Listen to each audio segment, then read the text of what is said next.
ભાવનગર મહાનગરપાલિકાના દબાણ હટાવ સેલના કાફલાએ શહેરના આંબા ચોક વિસ્તારમાંથી લારી ગલ્લા ઓટલા પડદા પાટિયા સહિતના દબાણો દૂર કરી જગ્યા ખુલ્લી કરી હતી. ભાવનગર મહાનગરપાલિકાના દબાણ હટાવ સેલના કાફલાએ આજરોજ શહેરના આંબા ચોક વિસ્તારમાં નારેશ્વર મહાદેવ મંદિરની આસપાસ ખડકાયેલા લારી ગલ્લા ઓટલા પડદા પાટિયા સહિતના દબાણો દૂર કરી જગ્યા ખુલ્લી કરી હતી.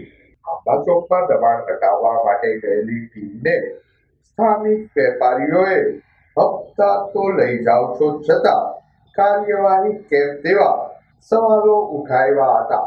જોકે તંત્રવાહકોએ મક્કમપણે કાર્યવાહી આગળ ધપાવી કોણ હપ્તા લઈ જાય છે તેની વિગત આપવા સ્પષ્ટ જણાવી દીધું હતું.